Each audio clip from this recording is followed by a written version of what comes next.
We could put teachers more in control of their own destiny.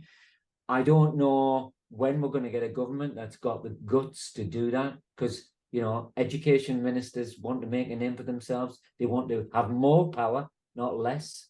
But that's really holding everybody back, because we do have this, you know, culture of compliance.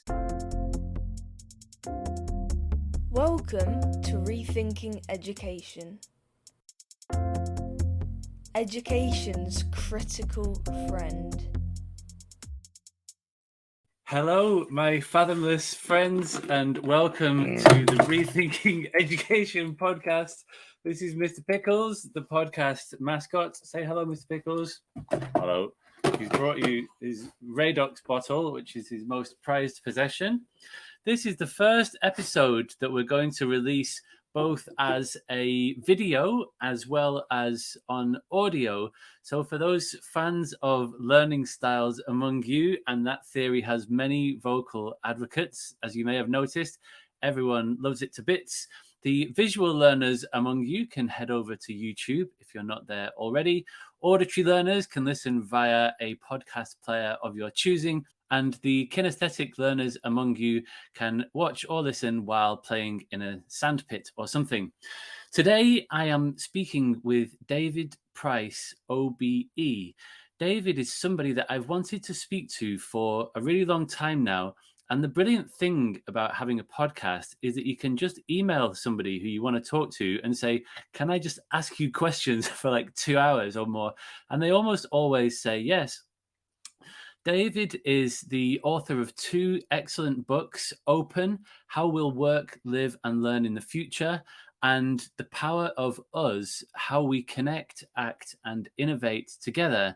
And it's this latter book that I'm mainly speaking with David about in this conversation that you're about to watch and or listen to. I listened to it recently as an audio book, The Power of Us, and it is absolutely fascinating. And many people agree with that analysis. Here are some of the lovely things that people have said about David's book. Annalie Killian, who works at an organization called Sparks and Honey, a fascinating company that features quite heavily in the book, says that The Power of Us is the first book that captures the cultural forces that power innovation, the structural elements to fuel people power, and the toolkit to nurture mass innovation. Which is quite a bold thing to say, isn't it? Dave Coplin, the CEO of Envisioneers Limited, says that this book is the closest thing we're going to get to a single handbook of all the things that we need to do and consider as organizations and leaders. Funny, helpful, and engaging, and full of actionable ideas and anecdotes. Do yourself and your organization a favor and read this book. Do yourself a favor. And Sam Conniff Allende and Alex Barker of Be More Pirate fame, and I'm reading that book as well, it's just over there, out of shot. They said, packed with fascinating case studies showing that innovation often comes from unexpected places and is the result of ordinary people who are willing to go against the grain. Essential reading if you want to imagine a better future and get inspired. Close quote. I endorse all of these sentiments, and I highly recommend reading this excellent and I would say important book. I can also highly recommend the conversation that you're about to watch or listen to, possibly while playing in a sandpit. David is a thoroughly lovely man and a really innovative thinker who has corralled together lots of ideas and case studies for how we can organize, and indeed how people already are organizing their lives and the wider world, so that it becomes a more of a fruitful and inclusive and less insane and frankly often terrifying place to be. So without further ado, I will now hand over to my recent conversation with David Price. I hope you enjoy the show.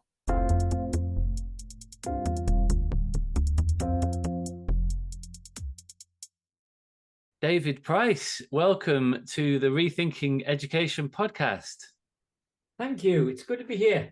So I've been listening to your book for the last couple of weeks on Audible, The Power of Us, and it's a brilliant read and brilliantly read as well. The narrator is It's a really good one. He's fantastic. It's a real art to be able to do that. Yeah, isn't it? I know. We need to make a note of his name if ever I get to the point. He's done tons and tons of those books, Matt. But I hadn't met him. The publisher just picked him, and I thought, oh, he doesn't sound like me, but he sounds a lot better than me. Yeah, I know his voice sounds really familiar. I'm sure that I've heard him on a million other things as well. And the book's really, really interesting, and there's lots of areas of overlap with some ideas that I've been thinking about a lot in recent years. And just maybe so what I want to do in this conversation is to start with you, and then we'll move on to the book. But actually, at the outset, it might be just very useful to do a really, really quick sort of very brief summary of the book. Could you explain a little bit to listeners if they're not familiar with it? What is the book about? Yeah, this is this is always the question that anybody who writes a book dreads, because you think people say, just give me the 30-second, and the book that came before this was called Open: How We'll Work, Live and Learn in the Future. And when people asked for that 30-second summary, I would go, well, it's kind of about the way in which knowledge, and I could see their eyes were just glazing over. With this one, though, it was really easy because people would say, well, what's it about? Now, at the time, we were right at the start of COVID, and I could just say, the way that all those Facebook groups got together to create scrub hubs, that's what it's about. Or the way that Mercedes Formula One team collaborated with University College London to create a continuous breathing machine. It's that. And I think that is kind of at the heart of it, which is how do the plethora of user groups that we now see around the world, people who they're not asking for permission to hack existing products, they just do it. And I was trying to understand what is it that drives those communities, and how transferable are some of those characteristics within those groups when you start putting them into more conventional organizations.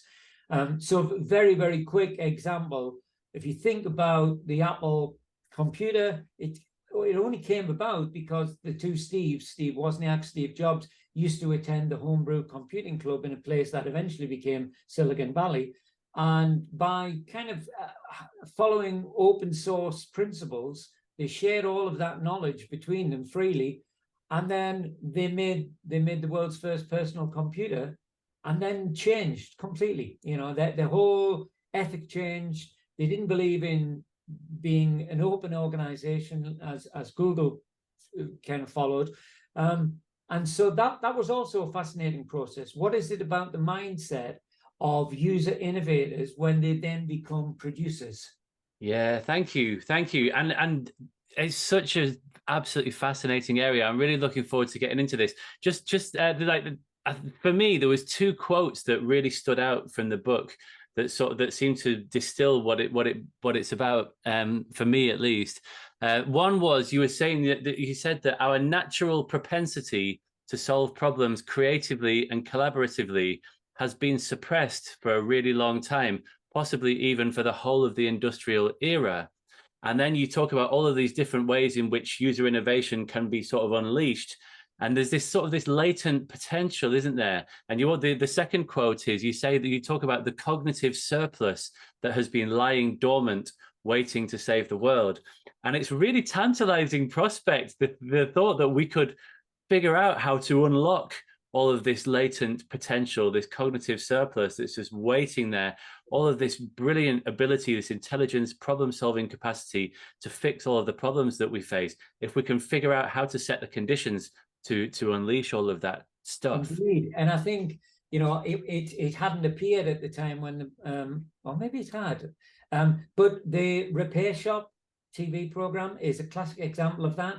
It captivates people. People really admire that craft and the development of those crafts. And I think there is a real renaissance, through the maker community and all of that, Fab Labs, all of those sort of things. It's tapping into something that, in a sense, we lost, because part of the way the Industrial Revolution worked, of course, was to say, we've made something that you would never be able to make in your wildest dreams. So just consume it, just buy it. And Right. we lost the ability to think, I could fix this, I could do this myself. Absolutely. And there are loads of examples in the book, and we're gonna come on to this. So that was really just for the benefit of listeners so that they can see where this conversation is going to go. Let's park that for now, and we're going to come back to it in a little while, the power of us. But I'd firstly like to talk about you, if I may, and also ask about you rather, and to find out about your story. I've been aware of you for a long time. You've been on my list of people that I want to interview on this podcast for a really long time. I was speaking with somebody recently who described you as light years ahead of your time. You're somebody who's very concerned with the future and interested in the future, and the way that the world is going. And so I'd really like to hear about your past and what led you to this point, and what has shaped you as a person. So I'm going to start by asking you about your own experience of school. Where did you go to school? What kind of school were you at? What were you like as a school student? Okay, I'll give you a very short version. I was terrible. I went to be honest, James, I have no memory of my primary school. It just passed by in a blur. All I remember is that, I was brought up in the northeast, Jarrow, almost an entirely Catholic town. So I went to a Catholic primary school, and, it was the days when the parish priest would come in and ask, how many times did you go to church on Sunday? Not did you go to church? How many services did you attend? God. So we all just used to lie through our teeth. But it was only when I got to secondary school, because I was of an era where we took the 11 plus. I had no idea what the 11 plus was, but by some fluke managed to get in. And I went to, I better not mention the name in case it crops up later on, because years later I did do some development work in this particular school. But I went to a Catholic grammar school, and I was in this the dumb kids stream.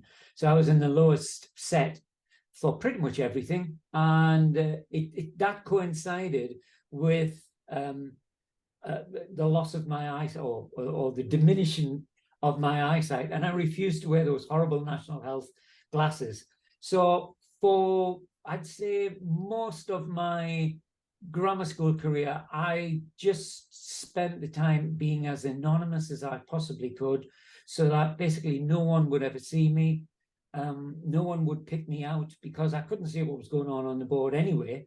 So, and I managed to do it really successfully. People would say, why aren't you making notes? Because this was supposed to be, which always makes me laugh now thinking back, this was supposed to be a really good school.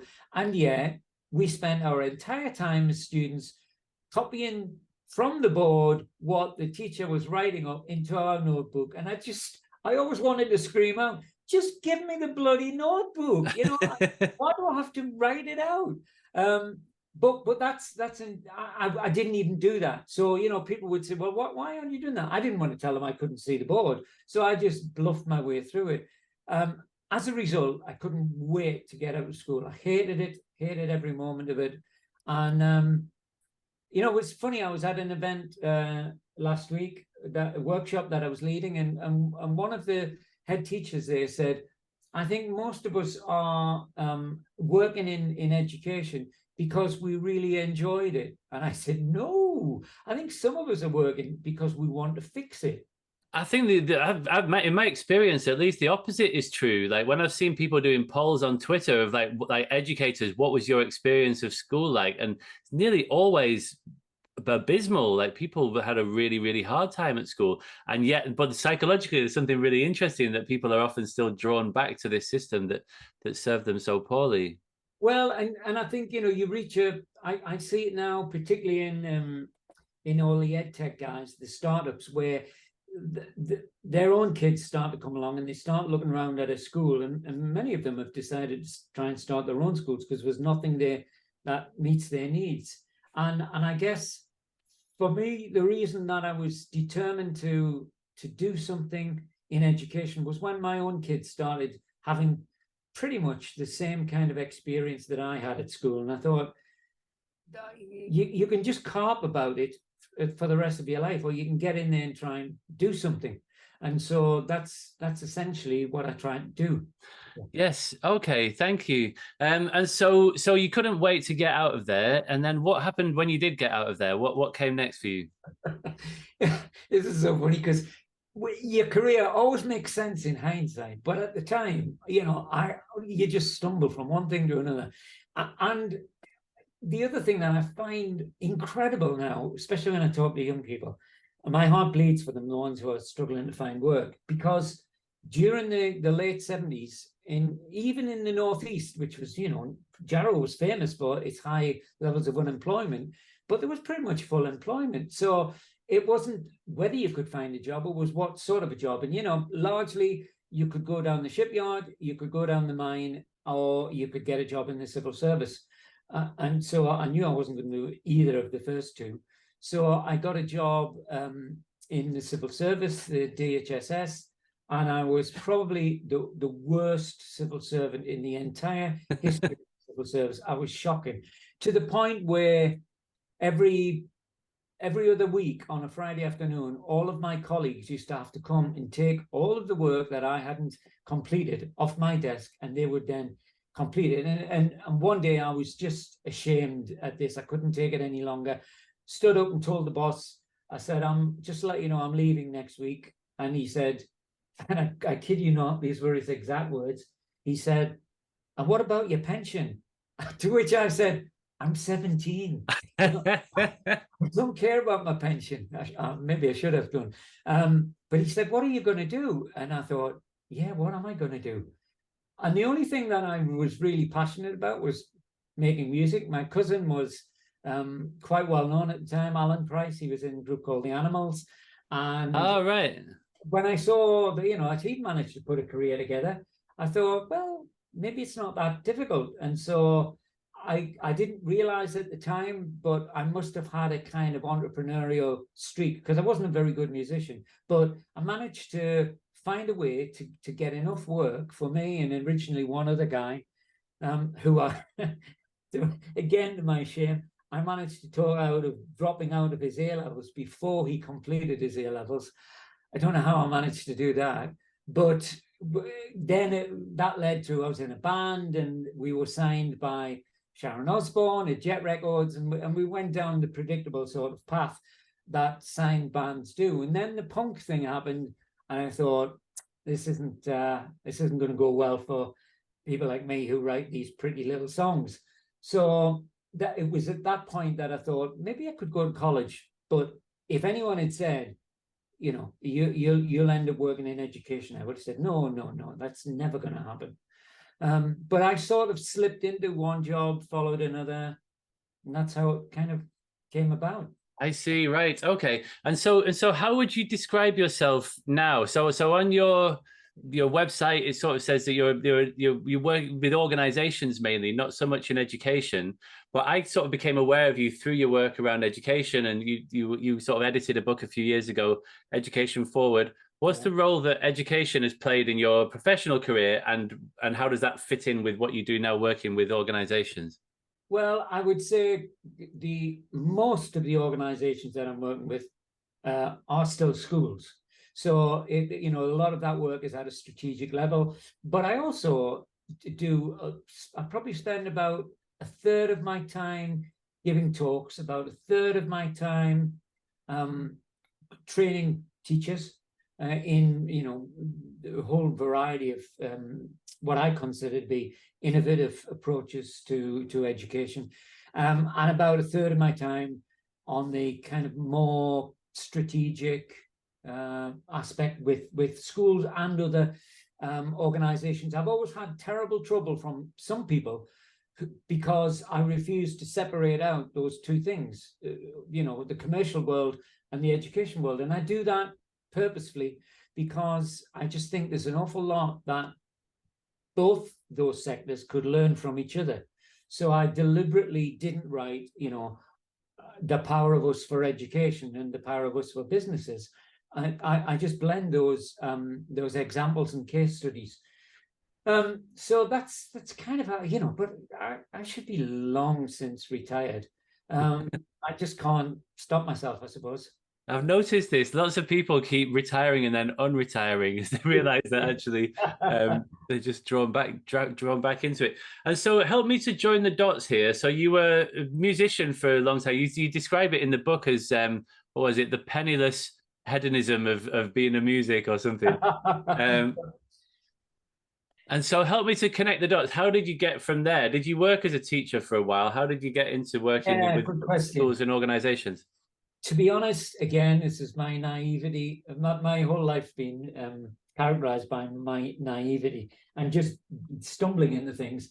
But this friend of mine, she was a mature student, and she said, did you ever think about going back to college?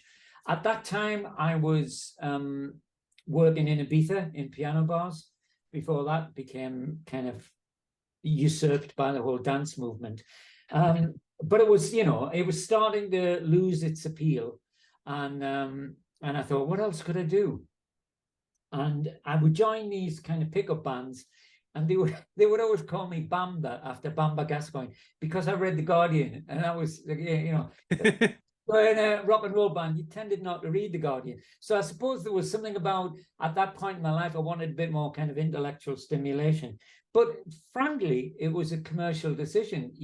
At that time, and again, this is something that people cannot believe, but I not only didn't have to pay any fees, I got a maintenance grant, and I just bought a tiny little 2 up, 2 down house in Jarrow.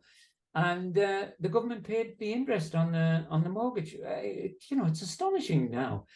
So there was I thinking, I'll just find a nice, cushy little course that I could do, and still play. I was working 4 nights a week at the Holiday Inn playing piano. I was working in a rhythm and blues band at weekends. So I keep saying to people, I've never been as well off as when I was a student. And then, of course, that day came to an end, and went off, moved down to Manchester and worked in community context as a community musician. So it was a kind of halfway house. I didn't think of what I was doing as education, but I was. And it was, I was working with people from the age of 80 down to the age of 8, and I was helping them write songs and make their own music. And then all of that came to a very abrupt end during the poll tax riots. And I was based in City College in Manchester, and the assistant principal, who I just loved, he was a fantastic leader. He said to me, there is a job going as a senior lecturer. And he said to him, and I kid you not, this is God's honest truth. I turned to him and I said, Peter, what's a lecturer? I had no idea what a lecturer was. And he kind of laughed and he said, oh, you'll get the hang of it. Anyway, by some miracle, I got the job. And so then I was in formal further education. And then by another miracle, I saw this newspaper cutting which said, Paul McCartney is going to start up a college in his old grammar school in Liverpool. And I just looked at it, and I thought, that's my job. I'm perfect for that job. And so I wrote to them and said, I could do that job. And they wrote and said, well, we're 2 years from opening, but we do need some work done on the curriculum. And I designed the curriculum before I ever got a job there. And then I did get the job. And so I'd gone from, community to adult to further ed to HE. I'd never worked in K-12. And once I decided to go back to do freelance work and working as a consultant, then it was almost exclusively K-12. So, I've with a couple of very notable exceptions where I put myself in a situation where I, volunteered work in some schools. I hadn't really done any schools-based work, but the education is education as far as I'm concerned, and I've been working ever since doing leading innovation projects. I started working with the innovation unit in London, and led up a couple of fairly radical projects around innovation and student engagement, I've always really been working on the same things, which is how can we make school a less awful experience than the one I had. Put crudely, that's been the driving force in my career. But right. It's led me to writing the books and talking about it. Yeah, interesting. That idea of less awful. I've got this. I often use this phrase "least bad." Like there's just I find the idea of least bad really useful, because people often sort of strive for some sort of excellence, or they've set themselves these goals, and it's all just like you put lots of pressure on yourself when it's that way. How can we have a world-beating education system? Hear people using that language all the time, and I just find it just doesn't work really as a useful thing. But if you think about like, what's the least bad? If you can define what's bad about the way that things are now, and how can we make those less bad, and continually orient yourself towards making things ever less bad, then you're basically playing the same game, but it just feels to me like a more useful framing. And I think to a certain extent, what certainly this current government has done for the last 12 years is to try to create an education system that's teacher-proof. But by that, I mean, they're trying to ensure that, the worst possible teacher couldn't mess up too badly. And I kind of think that's a poverty of ambition that, surely we can do better than that. And also, yeah, examine your own conscience and what is it that you've done to have totally, I do a lot of work with teacher trainees, and they're full of ideas, and then they end up, being placed in a school where unfortunately they're just given a scheme of work and told do that. And it's like, it's no wonder that we've got so many young people leaving the profession within the first 5 years. Yeah, absolutely. I want to talk about education later on, and so I'm gonna park this idea of a teacher-proof education system and the questions around retention. Let's come back to that later on, because maybe we can apply this idea of user innovation to think about how that would apply in the sphere of education. Just while we're talking about you, there's this other question that I often like to ask, which is this idea of significant learning, which I first came across in the work of Carl Rogers, where he was, the guy who invented person-centered therapy. And he talks about significant learning as learning that changes the life of the individual in some way, that shapes you as a person, that shapes your thinking. And I'm often really intrigued to ask people about this. And we've probably heard a few significant moments in your journey already so far, but I just wonder if there's anything else that stands out as you look back over this period of time, going all the way back to leaving school and doing music and what have you. Is there anything that leaps out as particularly having sort of shaped your thinking along the way? Absolutely. In a way, I think that at the time I would never have imagined the kind of profundity of it, and yet it's so simple. But when my aforementioned famous cousin Alan, who I was constantly being compared to, by the way, oh, you're okay, but you're not as good as Alan. When his mother died, and he came up for the funeral, and he came round our house, and we had the usual drinks and sandwiches, and I was 13 at the time, and my mother said, "Go on, get on the piano, David, get on the piano, play something for Alan." And I played this awful pop song which had been written out in the sheet music, and it was lifeless and dull. And he was very kind, and he just said, "Yeah, that's very good, but did you ever think you don't actually need those dots to make music?" And I hadn't. It had never occurred to me. And over the course of the next 2 hours, he just sat and he went through, if there's any musicians listening, they'll know what I mean by the 3-chord trick. He explained how that works, and got me to think of the left hand as a bass guitar and the right hand as the guitar. And it transformed me. And it transformed me not just because I suddenly could go to youth clubs and girls would find me interesting, which had never happened in my life before. But I suppose what I realized is the power of informal learning. And that's been another one of the big driving forces throughout my career, I guess, is that, we've constantly underestimated the power of informal learning. So many years later, I did a piece of work with the Paul Hamlin Foundation about, can we create a music education system which starts with the music that kids are interested in. And you know, you can imagine what classically trained music teachers would make of that. It just sent them into a tailspin. And I looked around. I thought, well, you know, maybe it needs some kind of academic theory to back it up. And I could only find one book, which fortunately I reached out and got in touch with the academic, Professor Lucy Green, who's still at University, the Institute of Education in London. And that was the only time that I could see where informal learning had been given the seriousness that I felt it deserved.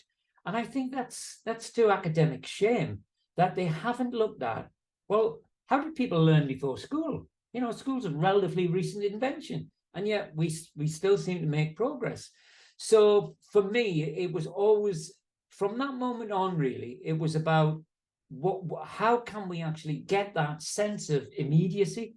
You know, when you're a young kid and you learn to play the guitar, I've heard Paul McCartney describe it this way as well. You know, you've got 3 chords, and then your uncle or your cousin shows you a 4th, and off you're away. You want to be in a band, you want to, you know, perform. I've constantly had arguments with, I know you don't want to go back to education just now, but just as a side note, I've constantly had arguments with people who say, you know, you have to learn all of the theory before you can then be creative. And I say, well, how do you explain Paul McCartney, who still can't read or write a note of music? You know, he's done okay for himself. So that moment for me shaped not only then what I was then going to do for the first part of my career, but actually the second part of my career was pretty much shaped by it as well.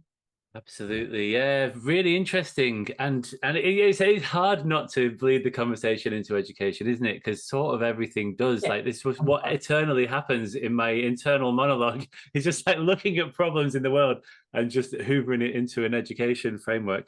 But absolutely, informal learning, hugely powerful, and that's the lesson that I've learned from doing this podcast. Like, almost every time I ask people this question about significant learning, sometimes they mention something about a particular teacher, say, but it's very rarely about something that happens within formal educational settings.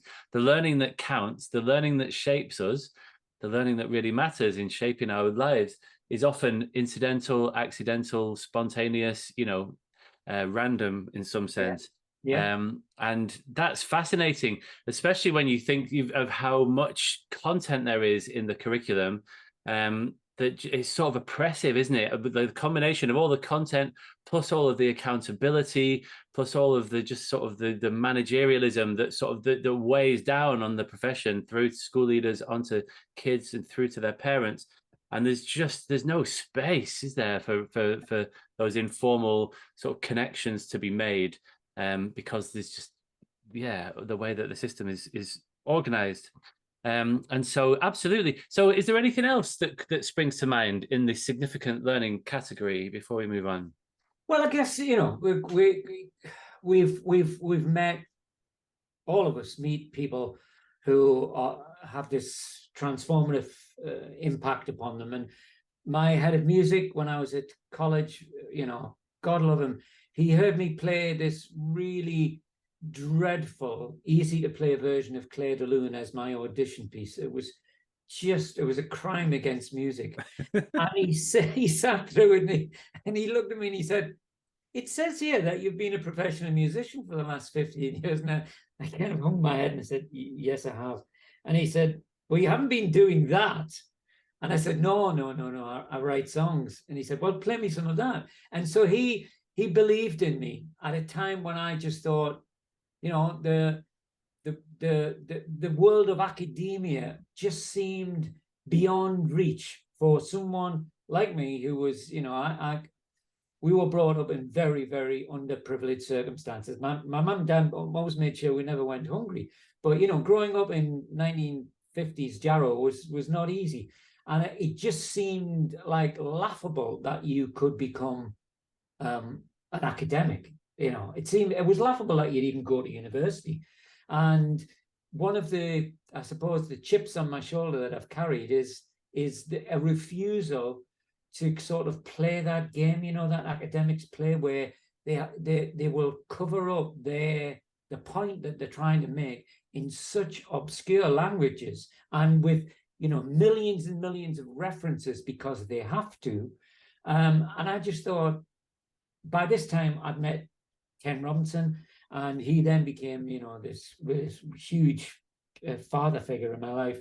And Ken always used to say, you don't have to write like an academic to be respected by academics. You can still write simply. And Ken, of course, was just a master at that.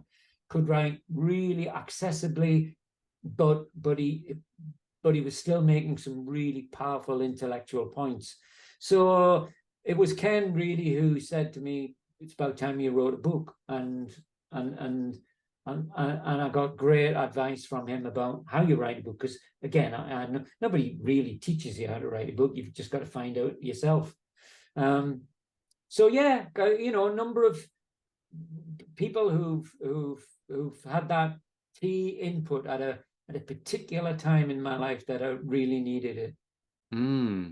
Thank you. That's really interesting. Can you tell me more about that? About Ken? How did you come to meet him, and how did this? You said that you described him as a father figure. How did that relationship sort of take shape? Well, I'm sure Ken would have been mortified to be described this, because he's only a few years older than me. A big brother figure then. Yeah, in my eyes, he was like, a colossus. And when I was putting the academic team together at the Liverpool Institute for Performing Arts, the university said, you have to have an external examiner for each of these disciplines, and because you're purporting to do an integrated degree, which, by the way, had never been done in the arts at that point. They're relatively common now.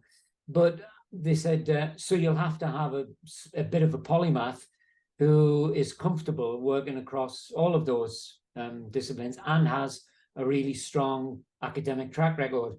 So in my mind, there was only one person. And I wrote to him, and he said, I'll come up and let's talk. And we did, and thank God he accepted it.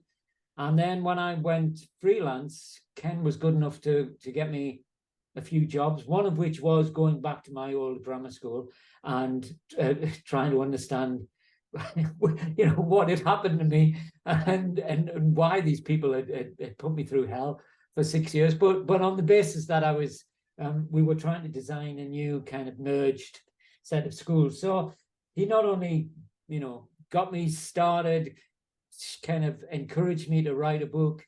He also, when I made the jump back into freelance work, he gave me the nudge and kind of said, it'll be okay. You won't drown. You'll be okay.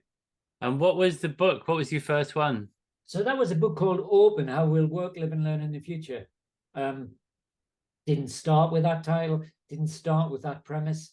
It started off as something completely different. I mean, one day someone will actually tell me how to write a book. And when I hear, people I call proper authors describe their process, I just kind of think, oh my God, how did they manage to do that?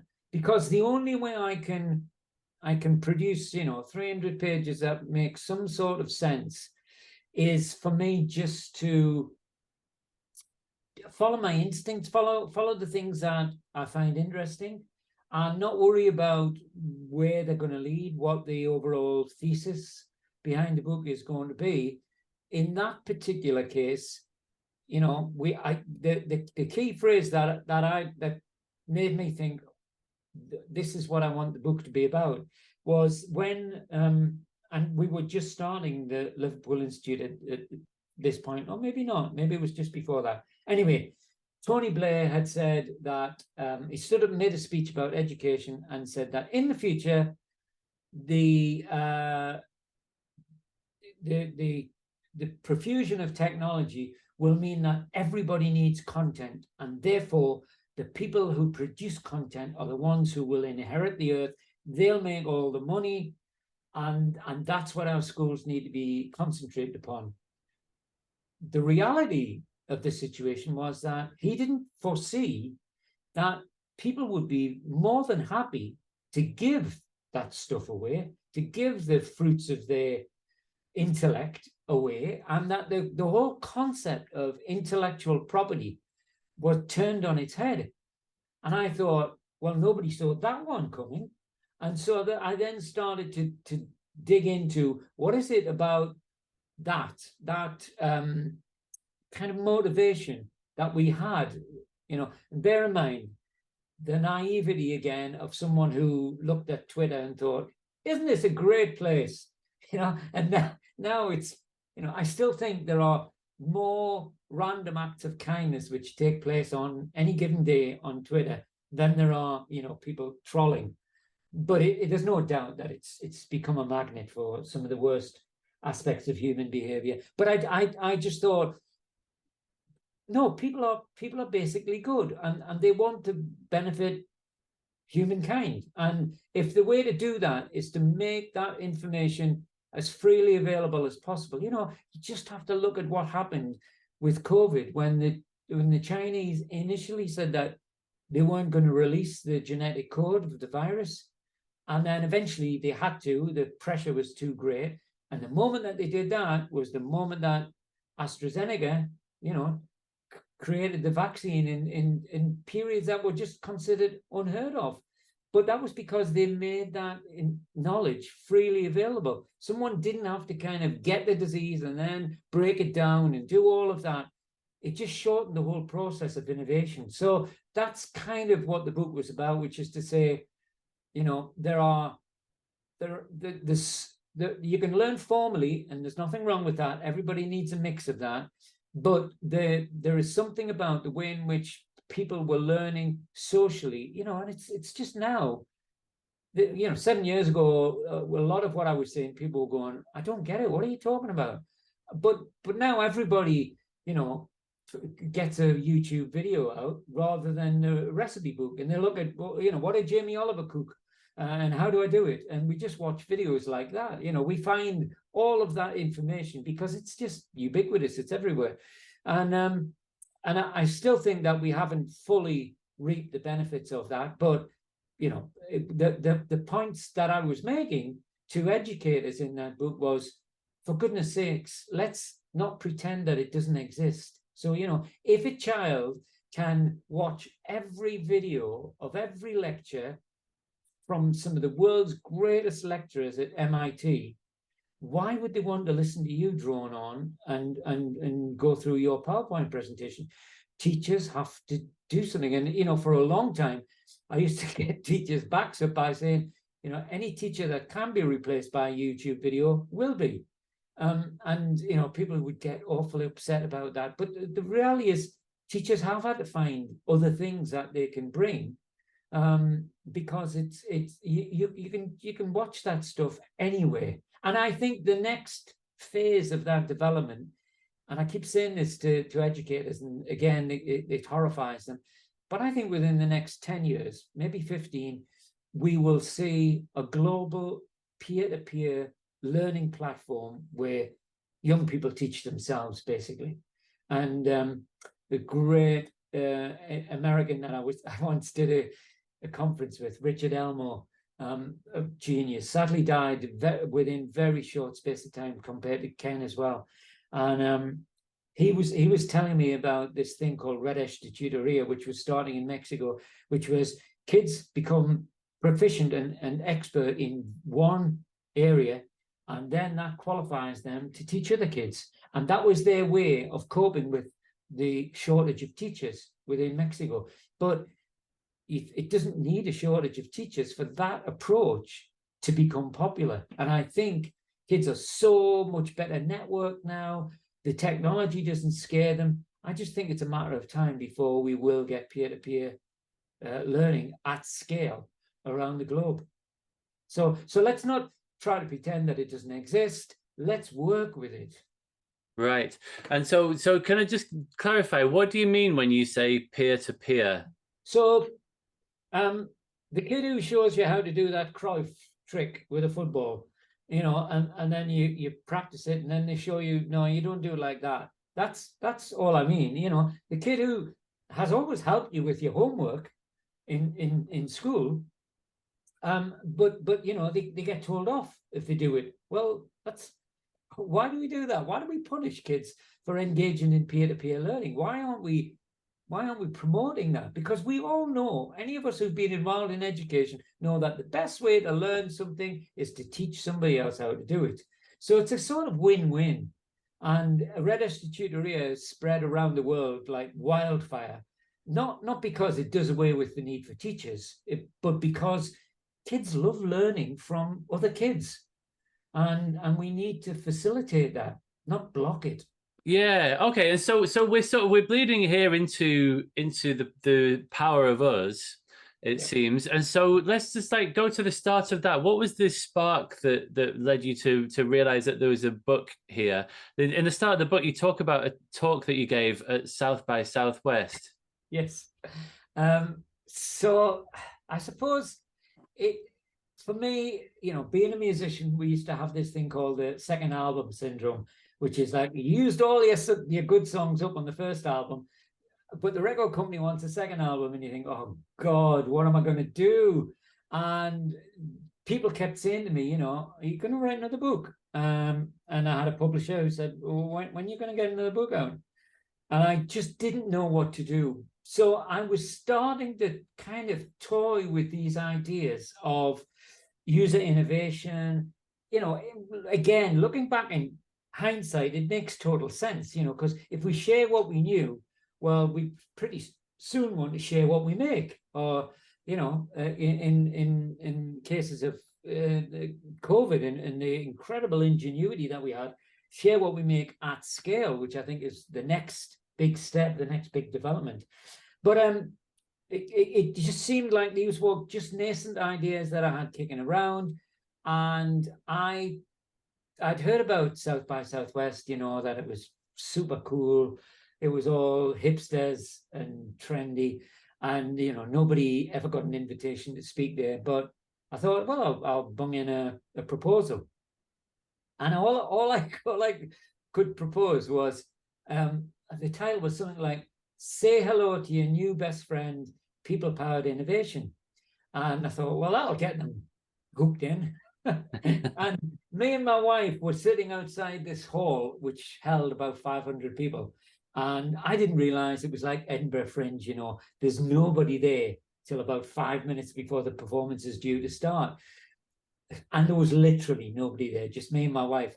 And so I turned to her and I said, listen, if more than 10 people turn up, I will turn this into a book. And 5 minutes before the session started, 500 people came. They were turning them away. I was just gobsmacked. And I thought, okay, let's push your luck here. And I said to people, listen, I'm going to share some ideas. They're not fully formed, but if you think there's something in it, stay behind and let's have a talk. And about 120 people stayed behind and they shared their ideas. Because what I found about writing the book was as soon as you started to explain it, somebody would go, oh, I know who you need to talk to. You need to talk to X because they're doing this kind of stuff. And I thought, well, if a bunch of, Silicon Valley hipsters think it's okay and that there's something new in what I was saying, then maybe I should write it. And so I did. There you go. And so people-powered innovation was the strap line at the time. Yeah. Can you explain what you mean by that? Yeah, it's probably best explained by the metaphor I use in the book. And forgive me, this does get back to the point. But the metaphor I used, I've been a keen gardener all my life, and I'm getting on a bit. So I started being interested in raised bed gardening, but I thought, it's quite expensive filling up those beds with topsoil. And I thought maybe there's an alternative. And of course, I did what everybody does. I went on YouTube and I came across this bonkers Australian guy who was proposing a German concept called Hugelkultur. Hugel culture. And the idea was that you would fill the bottom of the bed with really bulky organic matter, and then you wouldn't have to fill it all with kind of expensive topsoil. Then you put your topsoil on and you do that. The principle being, and I'm 3 years into it now and I'm looking out at the fruits as we speak. The idea is that it feeds that from the bottom up. And you don't have to then be constantly applying fertilizer and anything to make things grow. Okay. And as I was writing it and sharing this metaphor, I had this revelation, which I thought, oh God, I was that kind of a manager. I fed it all from the top down. And I thought I was being helpful to people. I would come in every morning and go, I've had this great idea. Here's what we should do. And then people would either go, no, that's a rubbish idea, or they'd go, yeah, okay. But the important thing is, after a while, they stopped having ideas. And they did that because they just thought, well, he's going to come along and tell us what we're doing.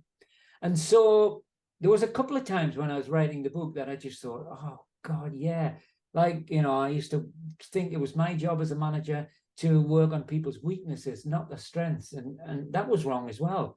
So for me, people-powered innovation is, or became, as I started exploring the book, can you create a culture in an organization which ensures that people's natural creativity, it comes to the fore and it just becomes an everyday event? It's not this ad hoc, hackathon that you have. Right. You've created the culture where everyone actually understands that their ideas have got merit and they're not going to get shot down. No one's going to laugh at them if it doesn't work.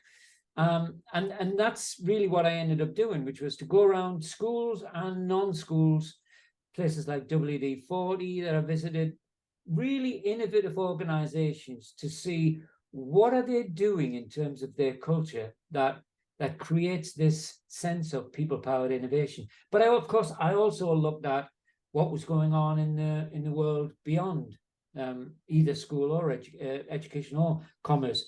And of course, COVID happened. And I'd finished the book and I'd submitted the manuscript.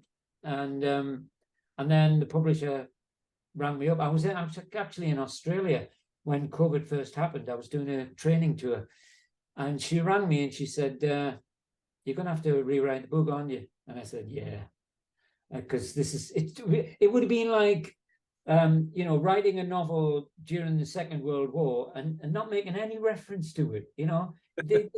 I knew that this was such a huge event that it had to. So, but I turned it to my advantage because I thought, well, look, if you've got all these organizations that you think are really innovative and bring out the best in their people, then something like a pandemic will sort out the wheat from the chaff. Surely, the organizations who aren't doing that will really struggle, but yours, let's see how they get on.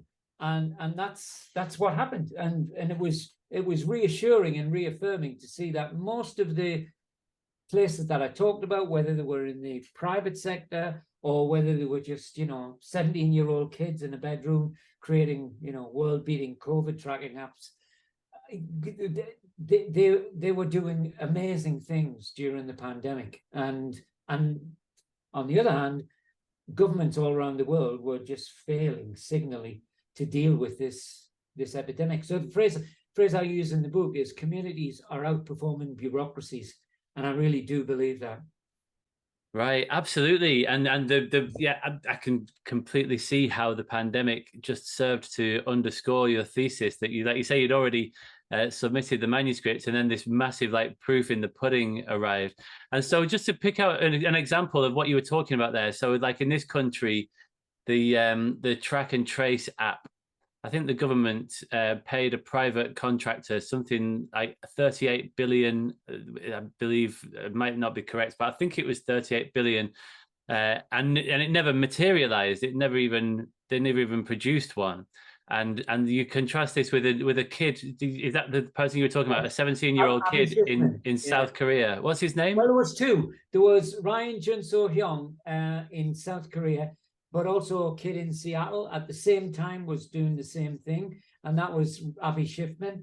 And again, I would like to bring this back to education insofar as Avi at the time was looking around at a college to apply to, and when I made contact with him, I said, "This is an amazing thing that you've done." He won the Webby Person of the Year. It's like the Oscars for web designers, and I said, where are you going to apply? And he said, I don't know. He said, because my grade point average is appallingly low, something like 1.4. And he said, nobody will have me. And I said, Avi, you don't want to go to a college that's just going to look at your test scores. You want a college that's going to look at what you've done, which is still the world's most used COVID tracking website. And, as it happened, he ended up getting into Harvard. So it kind of worked out for him, but it could have gone the other way. And Right. I think, what's wrong with our education system that can't recognize that, a kid can stay up for 3 days and 3 nights and do something which all of your government expertise fails to do?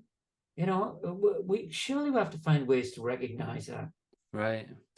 Absolutely. And that's, again, to come back to this, to what I said at the start of this conversation, it's sort of like spine tingling, like the prospect that once we can identify this and name it and diagnose it and say, this is the problem is essentially, and this features a lot in the work that I do around implementation science, the problem is top-down change. I referred to the top-down monster. I did a TED talk about it earlier this year.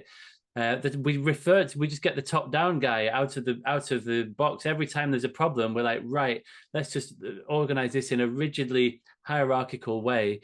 And like, my brother works at a hospital, and at one point during the COVID pandemic, they had this like sort of chain of command where there was like bronze command, and they met every day to look at what was going on, and then they fed into silver command, and they met every other day, and then they would feed into gold command, and that was like once a week. And so by the time like relevant day by day information was fed up to the management, it was like a week out of date. And it's just, one of a billion examples of how we just reach for these very hierarchical structures to solve complex, dynamic, ever-changing problems, and it's just hopelessly ineffectual. But the flip side of that is that if we can figure out how to unleash this in a systematic way, so that it's not just sort of dependent on political pressure forcing China to release the genome of the virus or whatever it is, if we can figure out how to systematize this and how to unleash all of this potential, it's unbelievable what we could achieve in a really short space of time. I agree, and I think one of there are very few good things about COVID, but one of the things I think which ought to happen, I mean, I just hope that it does, is that never again will we say you need 10 to 15 years of clinical trials before you can decide whether a drug or an approach has merit or not. Because we totally turned that on its head when it needed to, and it worked. And I just think that length of time has been compressed. And if we just had the ingenuity, well, we have it. We just need to release it to say, well, the way that worked, why don't we apply it? And I know some people are now starting to apply it to cancer research. That's really powerful. But what I saw in education was, again, teachers who wouldn't go near a laptop, suddenly they had to transfer all their learning materials online, and they did it. And you think, well, that was amazing. But then the opportunity, I think, was for all of us to go, right, how can we ensure that we learn from what's gone on and we don't just go back to normal? And I fear that in a lot of cases, that's exactly what's happened. We've just gone back to how it used to be. Yeah, and there's lots going on there, right? Because like the thing, especially just within education, people are so overworked and so sort of and just overloaded and overwhelmed, and their nervous systems are shot, and they're not really able to sort of to take on new stuff. And so on the one hand, lots of people were saying, let's use the pandemic as an opportunity to hit reset and to rethink how we assess kids and to rethink curriculum and to maybe figure out how to give more people's more choice and voice and so on. And understandably, and I was one of those voices, absolutely, I think that there is an opportunity for change. But I totally sympathize as a former teacher myself with those within the profession who were saying, honestly, like we we are on our knees here. Like, this is not the time to make us fundamentally rethink everything. And there is so much change that rains down. And again, I think that that's a feature of the top down problem, because the top down hierarchies are not stable at all. Like they're, I talked about this in the TED talk. The average cabinet minister in this country is in post for 1.3 years. And the senior leaders within schools, not that much more, where they do sort of behavior for a year or two, and then they're doing curriculum, and then they're on assessment, and the next year they're doing the timetable, and they sort of rotate around. And so nobody ever really sort of develops like really strong domain knowledge of their particular area. Each new person comes in, they want to put their mark on their office, and they basically ignore whatever was being done before, and they initiate their new thing. And this constant churn leads to this culture of like initiative-itis, innovation fatigue. It goes by many names. And it's a sort of a side effect of this never-ending churn within this top-down system. Yes, I absolutely agree. And I what I've just said is not in any way meant to be a critique of teachers, because apart from anything else, one of the things that I'd underestimated is some of the behavioral issues that when these kids did come back to school, they were carrying. And I've seen that in so many schools now. It's not just a coincidence. So they had all of that to deal with as well. And then no sooner they got that out of the way, then, the cost of living crisis and all of that, it's too much for teachers. It's not too much for a sensible, competent government, though, to say, okay, we need to rethink some of this. And some governments around the world are doing that. And we could have been one of those people, but no, we let the opportunity slip, it seems to me. Yeah. And I mean, there are ideas in the political sphere. It's essentially, forms of devolution. We have like devolved assemblies in this country now. And like the government devolved the decisions around setting the exchange rate to the the interest rates to the Bank of England.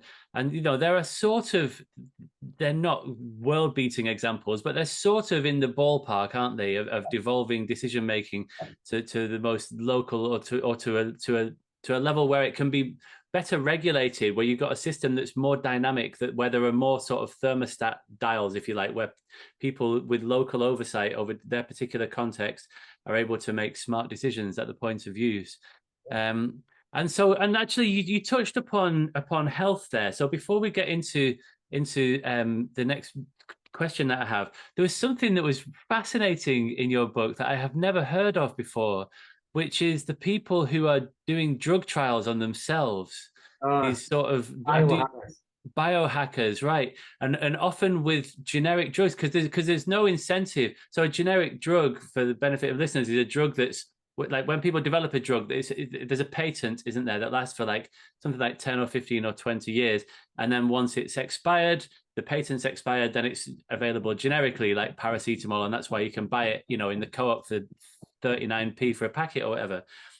And so once the drug has become generic, there's no incentive for drug companies to continue to experiment with those drugs and to run very expensive clinical trials to see what else that drug can do with off-label use. And so there's this sort of community of people. You'll have to forgive me. My neighbor seems to be banging a nail in next door. I don't know if you can hear that, but hopefully it's a short nail. Tell me more about biohackers, and how did you come across these people, and what's happening? It sounds like sort of incredible, really. Yes, and it is. But it also goes to the heart of the point that I was trying to make in the book, which is, when we have these communities of user innovators, and there's no more striking example of user innovators than people who are recycling off-label drugs. But people will take chances when they or their loved ones' lives are at stake, because the quote that really struck home to me when I was researching it, I've had prostate cancer now for 2009 I was first diagnosed, so quite a long time. And at one point, I thought, well, I'll probably be dead soon. Little did I know that, the conventional route has worked out pretty good for me. But I have tried all sorts of unconventional routes, including, things that I wasn't sure what I was taking, but it seemed to be working. I went across to Germany and met some really amazing people who had set up an alternative clinic, and they were working with people who frankly were at death's door, and nothing had worked. So they were going to die of one form of cancer or another within a very short space of time. And so they were using this substance called BP3. It's bio. I can never remember the full name. Anyway, it's a very commonly found substance, but in some clinical trials, it seemed to have a positive effect on people's cancer, solid tumors particularly. And so Germany has a fairly lax approach to these kind of things. And so they said, yep, okay, you can do it.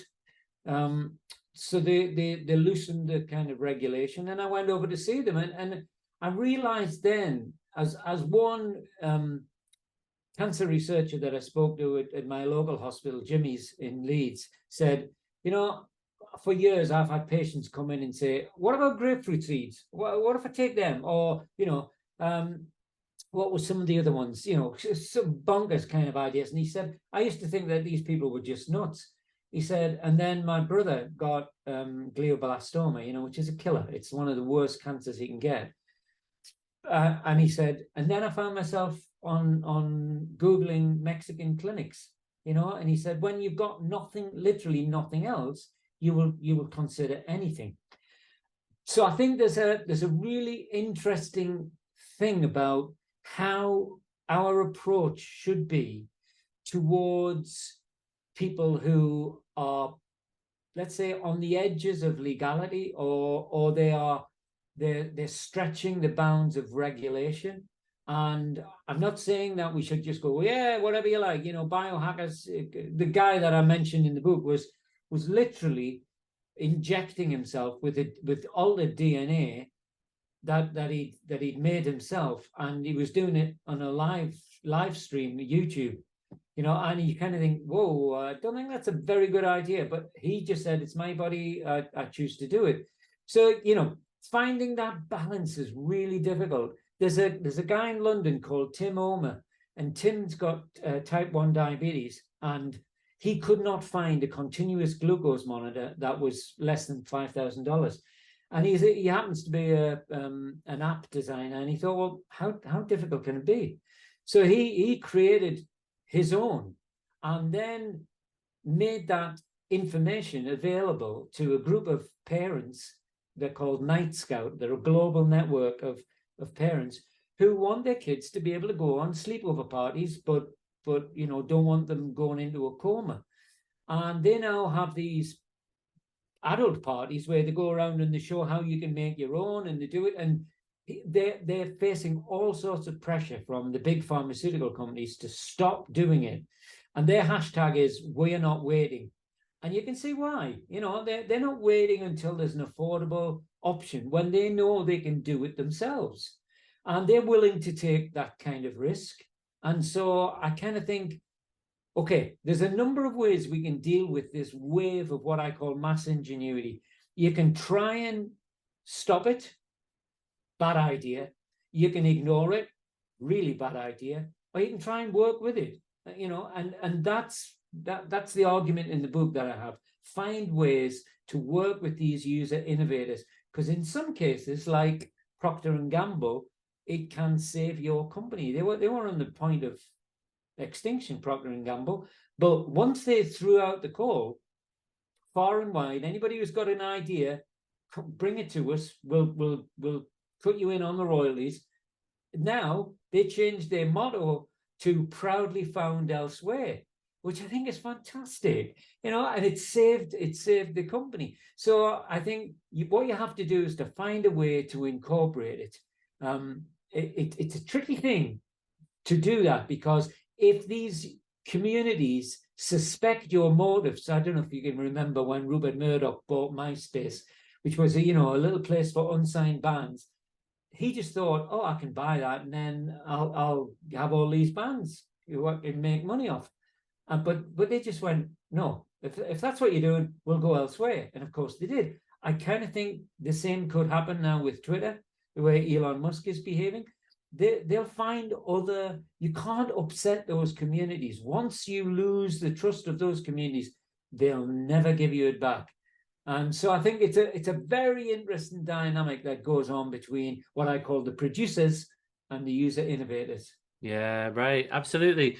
And yeah, there are many similar examples, aren't there, where the systems that we have in place are stifling user innovation at the moment. And if we can figure out how to unleash it, then yeah, it just seems like a really smart way to go. So there's somebody who you mentioned quite a few times throughout the book, Eric von Hippel.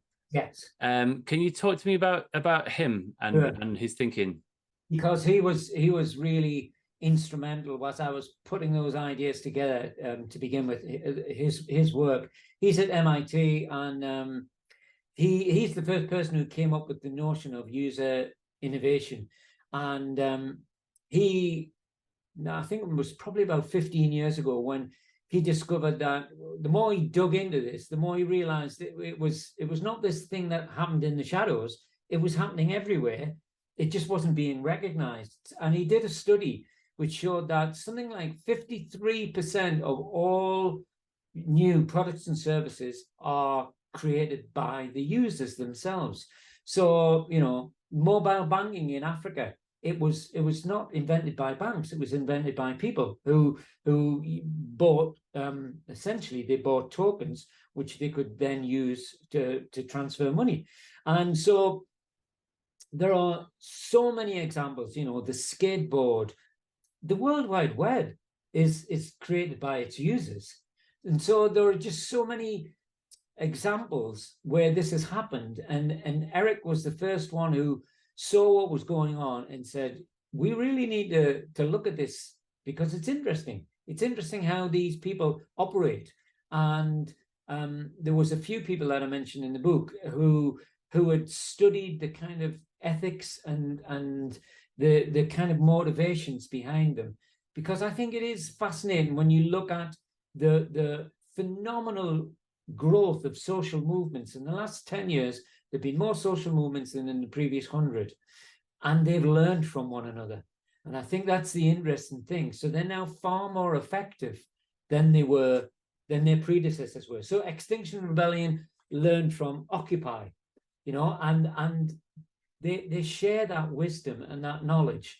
And I think there's a fascinating dynamic that when people try to step in, and like the two Steves did at Apple, the community will very quickly suss you out. And so what I tried to do in the book was to say, listen, if you're trying to turn your organization into a more dynamic place where innovation flourishes, then build those communities. But there's a few ground rules that these communities seem to have. Everyone thought that hackathons happened because pimply 16-year-olds wanted a slice of free pizza. It's not. They wanted the social experience of learning with other people. And you just have to understand what's driving these people, because if you try to bring it into your workplace and you haven't thought that through, and you don't walk the walk, then people will very quickly see through you. Yeah, right. Yeah, absolutely. And so before we get into the thing of like applying these ideas to education, I just want to see if we can draw on some examples from other organizations. So you did this sort of tour of the world, but also a bit of a survey. So you've been and visited lots of these different organizations. You mentioned the WD-40 organization, which was interesting. I didn't know anything about them. That there was WD-40 was just like the 40th iteration, like WD-39 wasn't any good, but WD-40. And then it was just like a one product organization for years, wasn't it? And then they suddenly started innovating. So it might be that you want to draw on them. There was also from a totally different sphere. There was an example that stood out to me, at least from the book, of the ACT UP campaign. This sort of, you talked about this inside outside approach. This was around like people who were HIV positive in the 80s, who started taking matters into their own hands and sort of and had this incredibly effective campaign. And maybe there are other examples. You talk about the cooperative movement, and lots of other examples of this. So I wonder if, like, what would be some of your favorites, just to sort of to flesh out how this idea plays out in the world beyond education. Well, let's deal with the first one that you mentioned, WD-40, because educators are horrified when I say to them, I think this is the most effective learning environment I've ever been in. And they kind of look at me askance and they go, well, they've only ever made one thing, but actually they have now diversified, but it's basically variations on the theme. But the problem was that one thing was just so phenomenally successful that people had become afraid to take risks and afraid to innovate. And Gary Ridge, who became the CEO, he always said that, it was a great irony that here was this company that actually celebrated failure in its title, because as you rightly said, it was the 40th attempt before they got it right to create this lubricant, then had become so risk averse. And so he thought, I have to change this, but how do I do that? Because the company basically was sitting on a river of money. All of the profits that it was making were just given back to shareholders. It wasn't there was nothing else to spend it on. So Gary decided that he would create this culture whereby he banned the word failure. And if someone came into his office and said, oh, Gary, I've screwed up, he would say, no, you haven't. He said, you've just had a learning moment. And all I ask is that you share that learning moment with everybody else. And then we'll all know about it. And hopefully none of us will make that mistake again. And he said it took a long time because people were suspicious, is this a trap? Am I going to get caught out?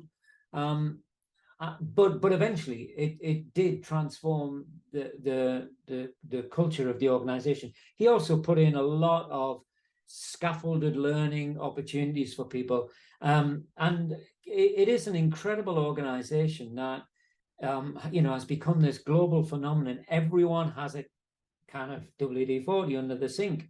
And there are something like, even though when it was just one product, there were 2,000 applications of that product, including some people who think they can cure arthritis by spraying WD-40 on the joints.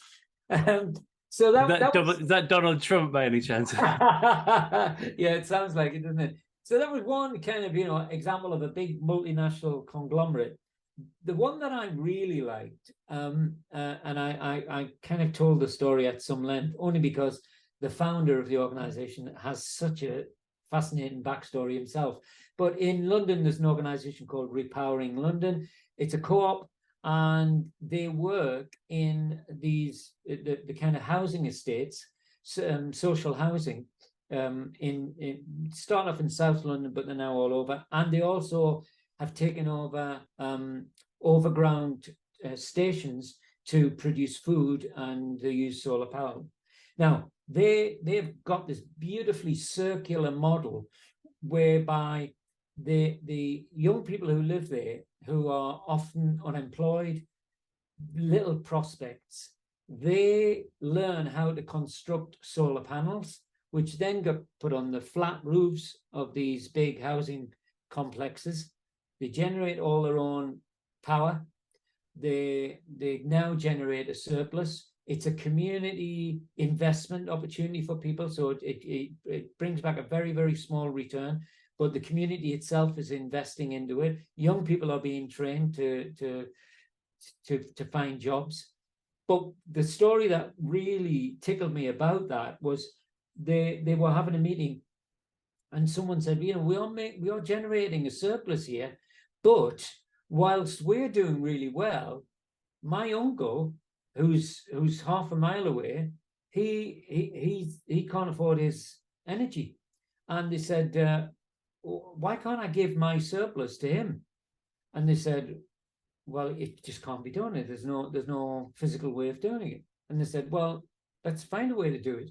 And they then started working with the university, which is what I mean about, don't try and ignore these communities, work with them.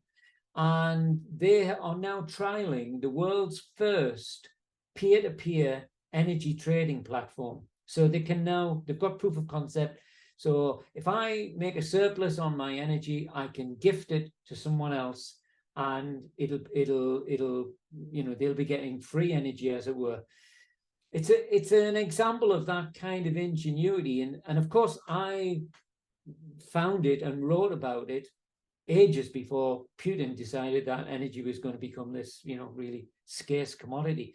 I think it's going to be really fascinating to see the development of those kind of cooperatives, not just in energy but in all kinds of areas around the world, because I cited the Rochdale Pioneers as the example of the learning co-op, and their principles of operation are really still, I think, the kind of guiding principles for most of those user innovator communities. So I think we'll, a 3D printer, James, it's $200 now. So it's nothing. So this guy in Melbourne called Matt Botel, he was making prosthetic limbs because he thought it was obscene that people who were demining places that had experienced warfare, there's probably millions of mines now in the Ukraine, so they'll be facing this, but they were losing limbs, and then they were having to pay fortunes to get these prosthetic limbs. So Matt realized you could make them for, like, I think it was $15-20. It was nothing. So he started building them. And then when COVID happened, he couldn't get the parts. And so he thought, well, I don't need the parts. All I need to do is to put the designs for the parts, because pretty much anyone can get access to a 3D printer now. So he charges $1 and you get the design for the prosthetic limb. And essentially you or your local school or university can print off as many as you need. That's an example, I think, of the ingenuity that COVID accelerated. It was already there, but I think COVID has accelerated it. And the question I raised in the book was, will we now see in it that kind of ingenuity happening at scale? Because the pattern of these user innovator communities is, some guy in a shed makes something and it works for him, end of story. He doesn't think, oh, I could make more of these, or I've got friends who could use this. They don't, it's met the needs, that's it. It's when you get people like Yvon Chouinard, who eventually ended up giving Patagonia back to the earth, as he described it a few weeks ago. He was a dirtbag. He calls these people dirtbags. He was climbing mountains and he was making the mountaineering equipment. And he had friends who just said, I could really use some of that. So that's how he got into that, taking it to scale. But it's Patagonia is effectively a cooperative.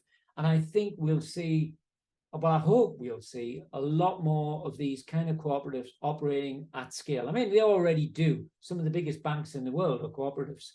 But I would hope that we'll see more of it, because they're often driven by a sense of altruism, which is missing. Yeah, absolutely. I've thought this for a long time, that cooperativism is the answer that's been staring us in the face the whole time to the worst excesses of capitalism and the way that so many products are designed to fail, right? The what's it called, intentional obsolescence. Yeah, that's it, built-in obsolescence. You just see it so many times, don't you? Whenever I buy a product, I just think, like, what's the weak spot here? It looks robust, and sure enough, it becomes apparent before too long. And it's outrageous that happens. And in design magazines, people talk openly about about planned obsolescence, don't they? But you can see how this idea of the power of us, this idea of widespread user innovation, you describe this in your book. You say that it's both an opportunity and a threat to the status quo. You say that on the one hand, it's an opportunity to rewrite all of the rules, of business, education, politics, healthcare, like we've talked about today, social and personal development. But it's also a threat, to quote from the book again, because previously what has held back innovators is access to the twin gatekeepers of capitalism, being access to capital and access to the means of production. And, you know, that's a huge threat, therefore, isn't it, to very, very powerful, wealthy people who don't want to not be powerful or wealthy anymore. You know, I wonder if have you seen any examples of a kind of backlash against this kind of thing, of like, Yes, well, like legislative approaches to stamping this stuff out? not legislative necessarily, although it did result in an attempt to take these people to court. But I cited in the book, there's a group of people that they make me laugh because they're a little bit bonkers, but they're called IKEA hackers, and they take IKEA Oh yeah. and then they throw away the book, that little book. What can I do with this? And then when they've made some bizarre contraption, they'll take a photograph, put it up on the website. There's about 100,000 people around the world. It's quite a large community now. When IKEA found out about it, they were furious and said, you know, we invest vast amounts of money to make those user manuals accessible enough so that it always looks the same every time somebody makes that piece of furniture. And so they sent them a cease and desist, and they said, unless you stop, we're going to prosecute you. And the community itself, it was one very brave Malaysian woman who led it.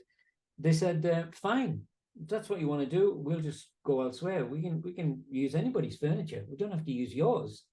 And, you know, they kind of thought for a while and said, okay.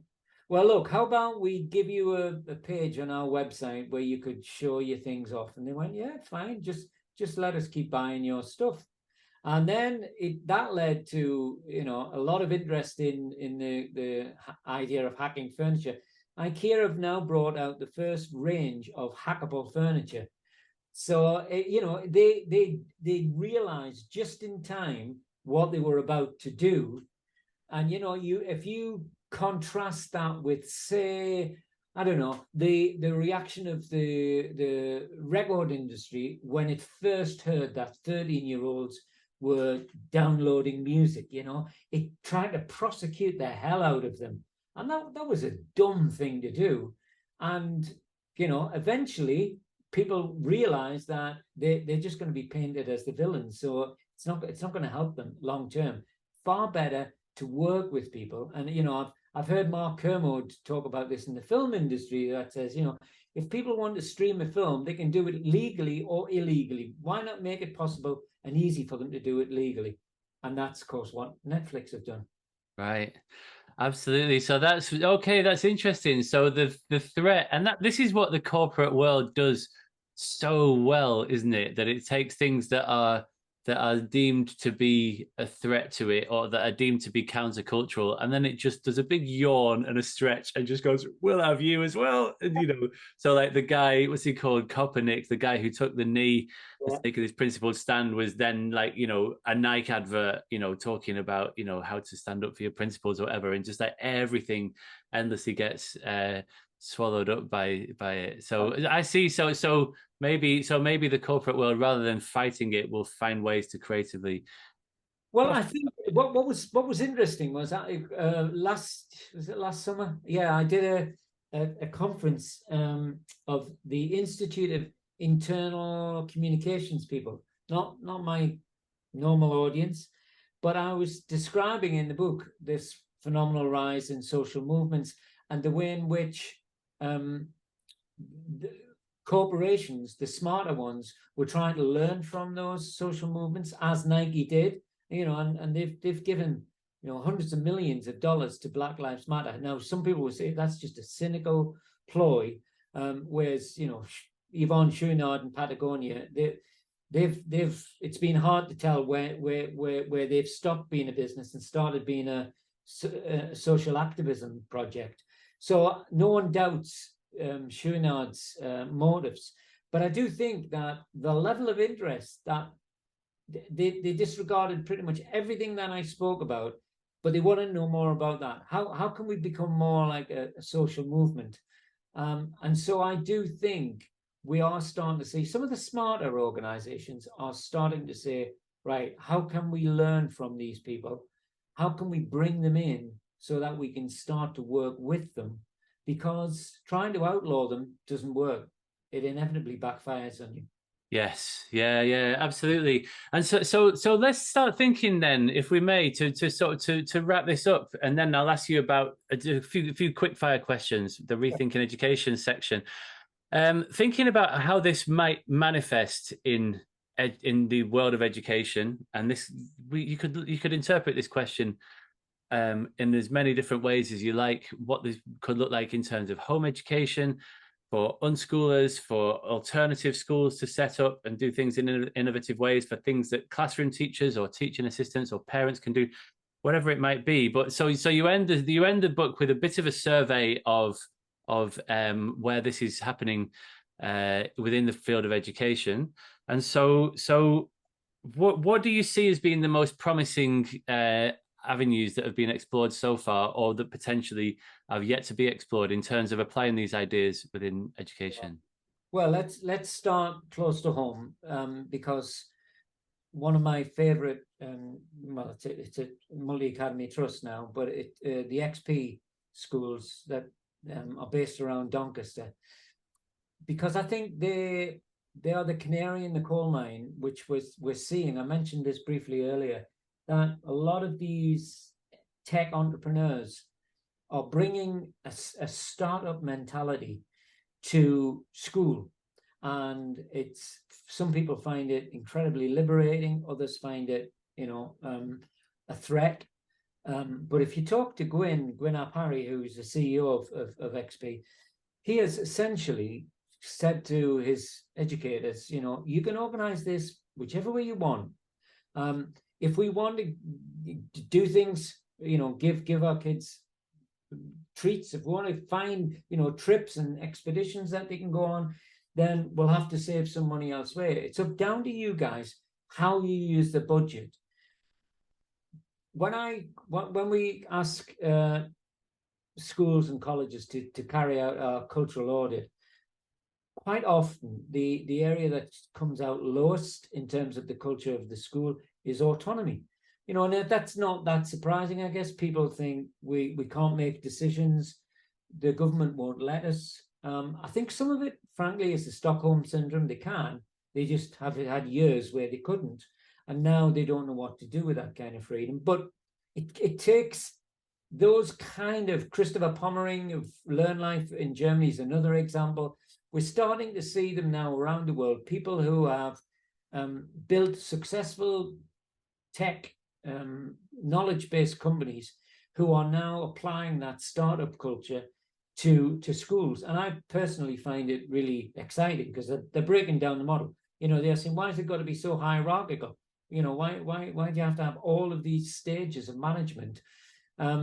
So I think that's really interesting what they've done. But I also think that they didn't find it easy, starting up a new school in a place like Doncaster, especially one that sort of felt a bit hippy-dippy to a lot of people, because, their motto is above all compassion, which I think is just wonderful. I think it's just a beautiful motto.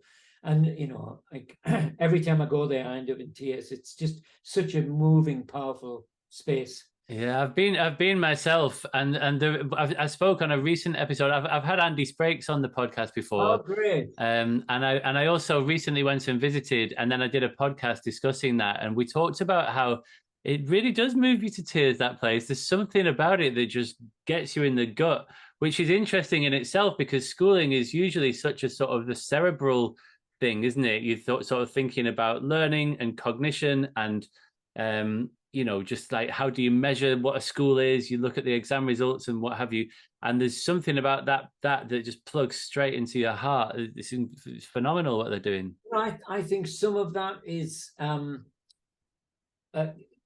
to do with the origins of the idea, which is that they went across to visit schools in California, and it was schools that I'd come across, and I organized some study trips to a place called High Tech High, and these schools are places where allowing kids to show their emotions is not frowned upon, it's encouraged. And I think, we've become terribly, it's very British, isn't it? That we think, no, don't cry. We'll do anything to stop these kids from crying publicly. But what's been interesting is that I came across a quote from a researcher called Helen Imodino-Yang, and she has proven that, she's a neurobiologist, and she's proven that it is neurobiologically impossible for people to learn something deeply, to learn something deeply that they don't care about. In other words, there has to be some engagement of emotion if you want that learning experience to last. So why don't we do more of it? When I go to XP, I regularly see kids, crying in front of the others because they've done a really nice thing for them and it moves them, and that's a good thing. It's bizarre that we find that a thing not to be proud of. I agree. I've also had Mary Helen Imodino-Yang on the podcast before. So I know her work well, and I agree. She's phenomenal. But just on that, if I may, I'd like to share something that happened recently. So a few years ago, I wrote this book, and it was based on this very long project that I did for my PhD, which is about learning to learn.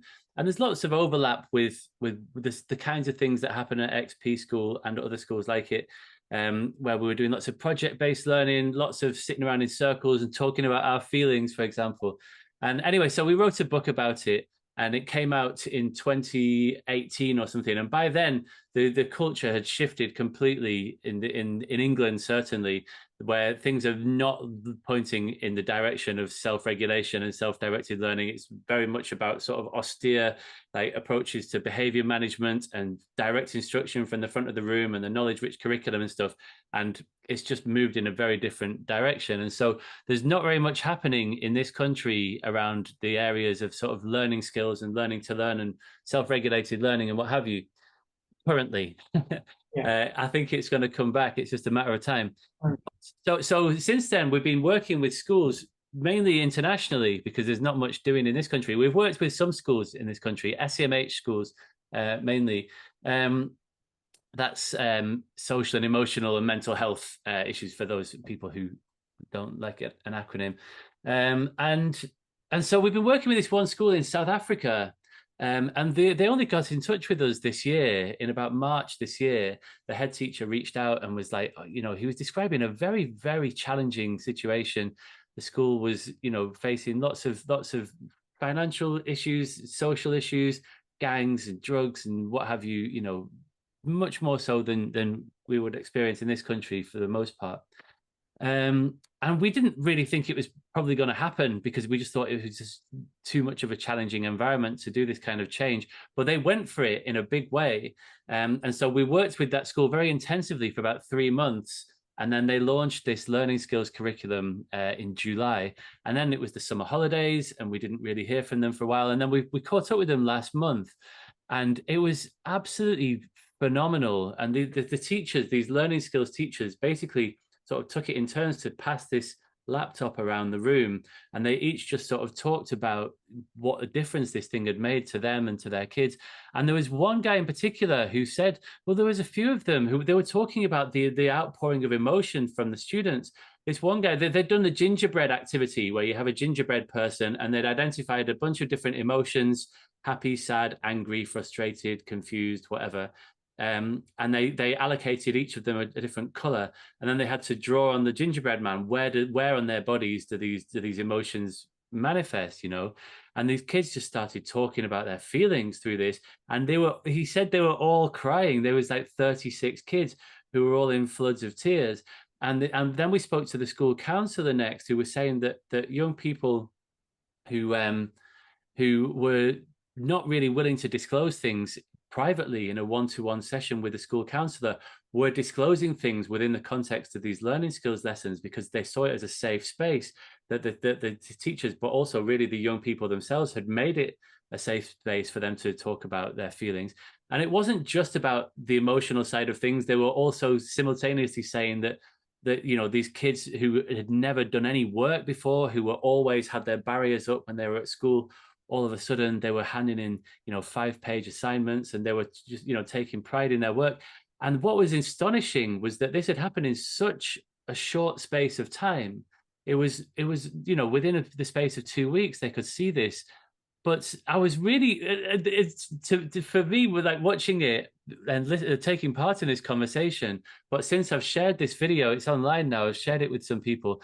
But in particular, this bit about where they were talking about 36 kids crying, to the English sensibility. Oh yeah. Thing about that's like, well, that's horrifying. That just sounds like a group therapy session that's out of control.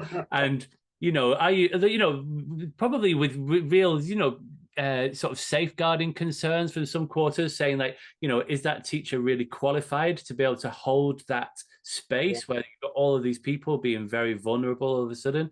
You can understand that, and so much of what happens here is sort of seen through that safeguarding lens. But it was I just thought it was a fascinating thing to notice that in other cultures, in other countries, like you were just saying, kids emote and it's okay. It's actually a kind of amazing. That's a lovely story, that, James. Really lovely. Yeah, it really is. It's an incredible thing. Yeah. Thank you. So you were talking about XP as an example, as an example of the kind, and kids who are emoting there, and they have the crew is their big thing, isn't it? And they have these long morning sessions, 45 minutes every morning, of essentially checking in with each other emotionally, as well as have you got all your equipment ready and stuff. And so there's this sort of family, very, very strongly pastoral element to what they're doing. And another example, and again it involves emotion, but this time from adults, which is before COVID happened, me and my wife often used to organize study tours of Silicon Valley, not because it's the best education system in the world, it's not, but I just think they were doing some really interesting things there. And so we came across a school called New Roads, and it's an independent school, but it's because it's based in Santa Monica, so it services the film and media industry, and some of its parents are incredibly wealthy, but it gives away half of all of its money to get scholarships for kids from places like Compton or Watts that would never be able to afford an independent education. As a result, when you go around the premises, they're teaching in porta cabins, basically. The only nice building is the Steven Spielberg Theatre, because he sent his kids there. And at the end of the first time I ever went there, I had a bunch of Australian teachers, and they said, "Oh, we've got a little performance for you." And we went into the theatre, and the kids did this dance thing, which was based on Masala Yusuf's autobiography. But it wasn't just dance. There was some spoken word poetry, and there was this young girl who, they later told me she spent the first 2 years of her life as an elective mute when she came to the school. She was one of those students. Normally, you can't tell which are the rich kids and which are the poor kids. There's just no way of knowing. But she was one of those that came from Watts, and her mother was single mother, was actually a teacher herself, but didn't have much money. And by the end, all of our group were just in floods of tears. It was really powerful, because these kids were basically saying, unlike Malala, we take our education for granted, and they got the teachers up on stage, and it just ended up being this really big kind of celebration. It was beautiful. When I wrote about it in the book, I had no idea that one of those kids that I watched perform would later become kind of very prominent. But her principal, wonderful guy called Luthern Williams, he contacted me and said, "Are you going to watch Joe Biden's inauguration?" And I said, "Yeah, of course." And he said, "Well, make sure that you do, because one of our students is reciting a poem." Oh, the poet. What's her name? Amanda Gorman, her name was. Amanda Gorman. Yeah. And I thought, wow, first of all, you've broken the model of independent schools, because I didn't know any other independent school in the world that would say half of our money is going to go on scholarships because, in their words, they want to create the petri dish that America could be. But then, secondly, it's a kind of school that their intention is to make students turn them into social activists, and every single one of those students is passionate about something.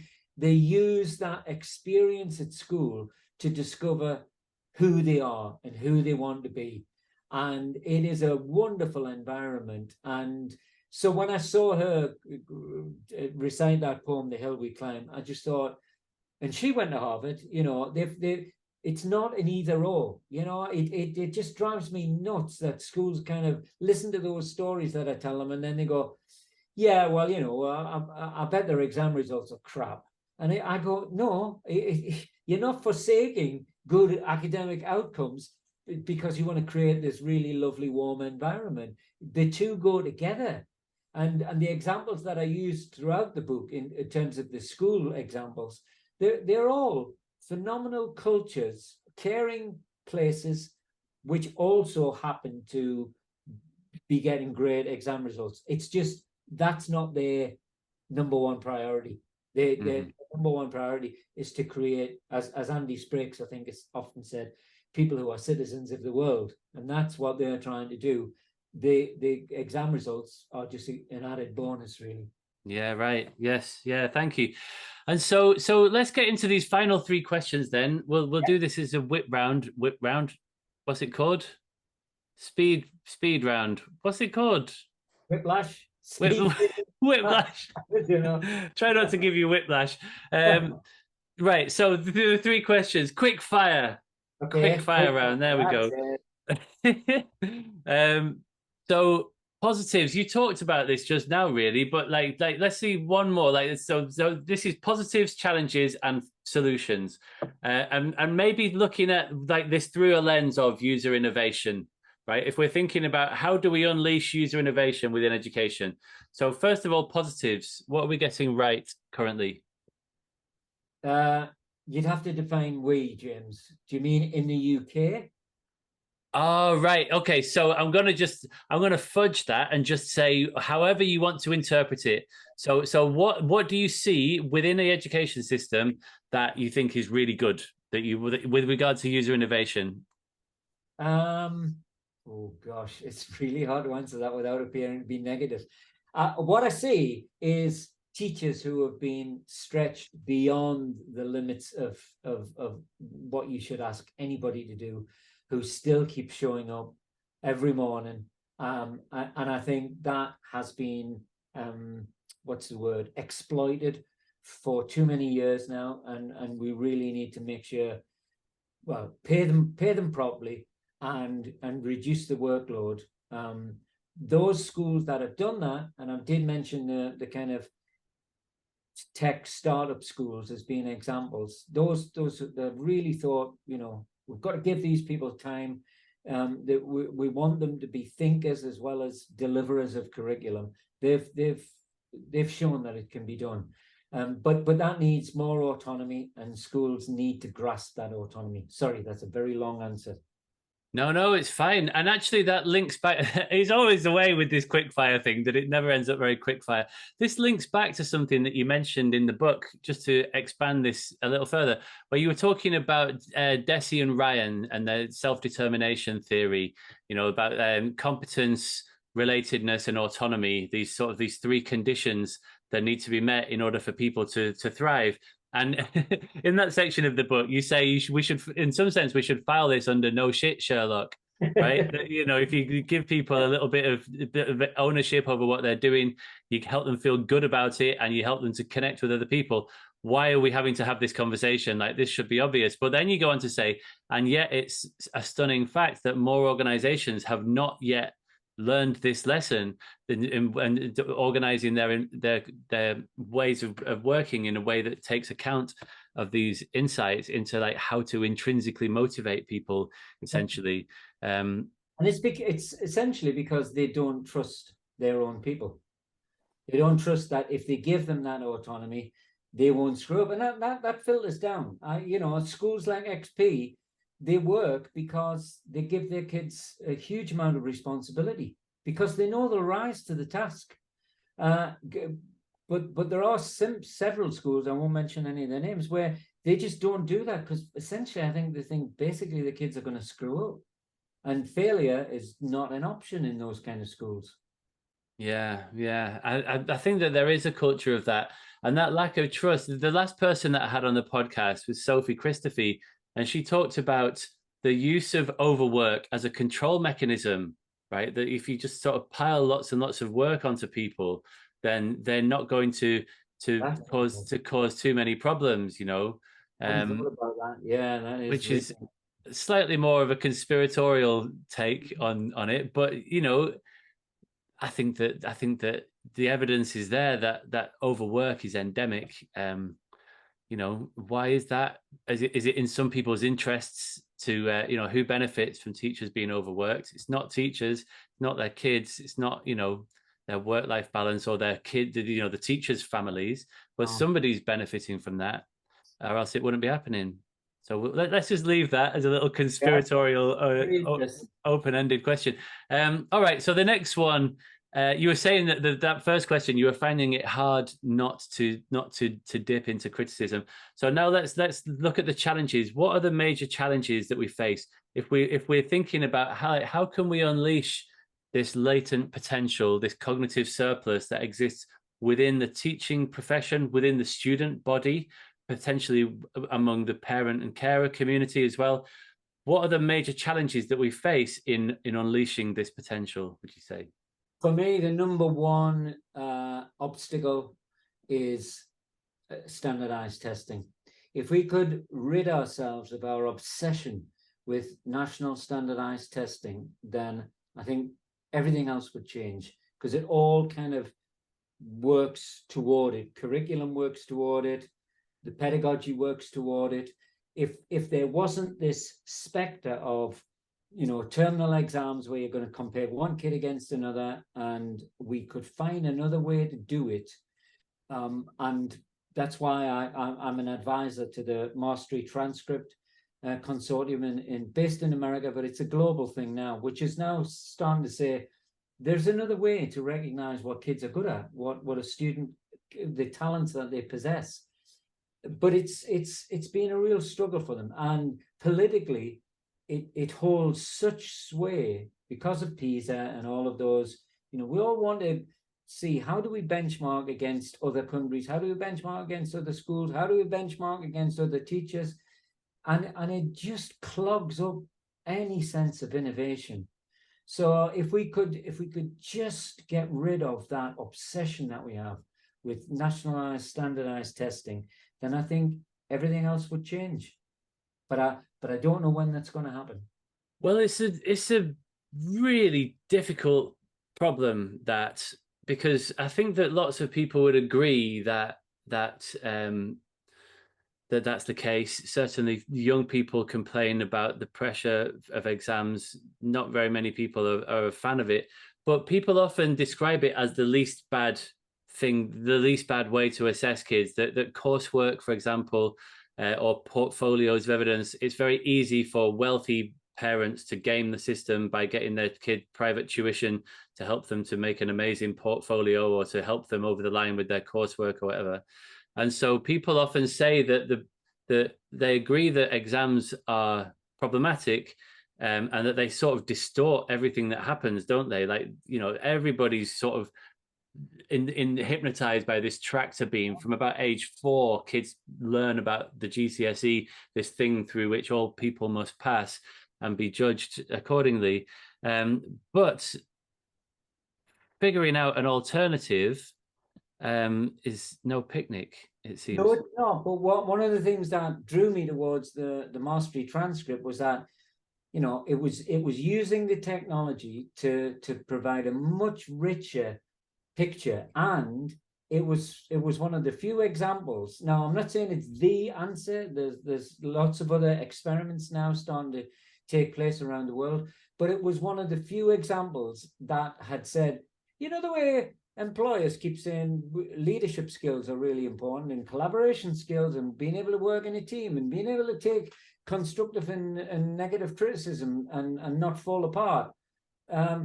Why can't we assess that? And it does that, and it doesn't deny the academic work, but it also says, this student has done particularly well, has gained mastery in, communication skills, in public speaking, all the things that for years we've been saying are important, employers have been telling us are important. We still are not recognizing that through our standardized testing regime. So you kind of think, surely anything's going to be worth a try compared to the existing. It's the lowest common denominator that we've currently got.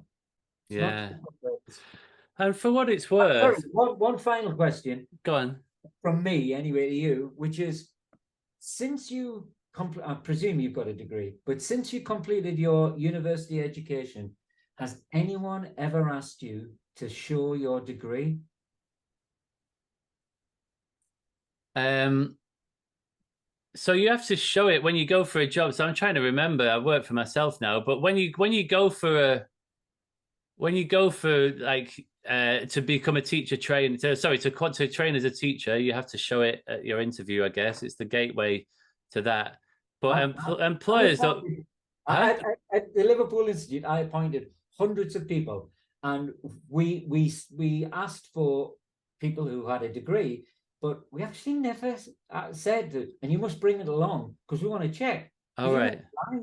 We just took them on their word. But I just think it's really interesting that in real life, people judge us by the projects that we've done, by our portfolio. What have you done? And there are some universities now in the States, particularly the States, but others, who are saying, your portfolio really matters. We want to see what you've done outside of school. That's how Avi Schiffman got into Harvard. He could never have got in on his national standardized test. And I just think that's how you're judged. For the rest of your life, you're going to be judged on that. Not that you got a grade point average of 1.4. Right.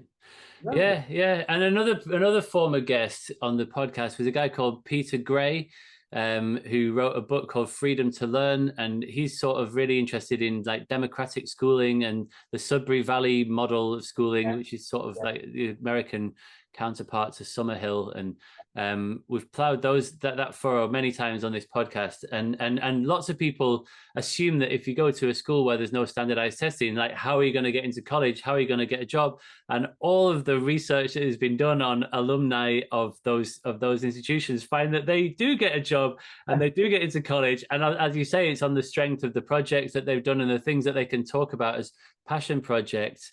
And I think the recruitment people really welcome that, don't they? If you've got a pile of CVs that are all very similar with personal statements, and then you've got somebody who repeatedly phones you up and says, just give me 5 minutes of your time and I'll talk to you about why this is so important to me, you'd be like, oh my goodness, there's a bit of life in this one. Working at a performing art, and I realize we're extending the length of this podcast. There'll be nobody listening by this point. Working at a performing arts institute was really fascinating, because over the years, we saw what happened to those alumni who, didn't get work in the Performing Arts Institute, but did very well. And I thought, what is it about, say, actors that makes them highly employable, or musicians that makes them really highly employable in other fields? And then I came across just recently some research which analyzed 20,000 new hires in all sorts of industries and corporations around the world, and looked at why the ones that worked and the ones that didn't work. 80% of those 20,000 new hires didn't work, but they didn't not work because the skill set was lacking. They didn't work because the mindset wasn't right. So there were people who couldn't take direction. There were people who really struggled with their motivation. There were people who wouldn't work well as part of a team. The deficit that employers are spotting is as much a mindset. Only 11% of those hires didn't work because they didn't have the right skills. We are focused completely on developing skills and not on cultivating the right kind of mindset. And that was the thing about those actors. I used to say, actors, I just love them, because you could say to them, come on, everybody, let's jump off this cliff. And they go, yeah. You know, there was just this desire to do a good job that these students had. And they had a really positive mindset. I just think we've underestimated it for years. Yeah, right, absolutely. And just to come back to the exam thing, if I may, I don't think that it's actually that hard to think about how to innovate in that area, because people often say that they try to frame it as like, well, should we just get rid of exams then? Should we just do away with exams? And actually, exams are really useful, right? Like you want to have people who are qualified at things, but if you made them optional, right, is one idea, to make it so that you don't have to do it. A bit like you don't have to do a driving test. You don't have to do your grade 1 to 158, whatever music test. It doesn't sound like you did graded assessments. As you I did when I went to college. Oh, you did when you got to when you got to college. I just felt I had to prove something, but it was stupid. I got to grade 7, and then my head of music said, "I think you can stop now." There you go. Right, so you were playing the game, but you didn't need to do that in order to spend 15 years as a professional musician. Yeah, and likewise, again for music grades, they have different grades. So you've got grade 1 maths, grade 2 maths, grade 3 maths, grade 4 maths. Why can't we have that in maths? Why can't we have it in geography and art and PE and all the rest of it? Why do we have to have this? Like you mentioned the word high stakes earlier. Why does it have to be this bar that some people get over and some people don't? Why can't people just choose to go, do you know what? I got to level 3 in geography and I'm okay with that. Like, I'm not really that into geography, so I'm going to go and do something else now. And, you know, maybe get to grade 5 or 6 in that, or maybe not, and try something else again. And so you just make it, you take the pressure off and just allow it to become a landscape that people can explore at whatever level is you know, suited to them. That feels like it wouldn't be that hard to do logistically, and it seems like it would get rid of that whole sort of tension. Yeah. So one of the schools I haven't mentioned, it was down in the deep south in America, and it's it was an example of what Bill Gates has been funding, which is a thing called the early college. So these students, sorry, it's my dog outside. The students are spending some of their time in studying for a degree. They're getting credits while they're still at school, and then the rest of the time that they're attending the school as per normal.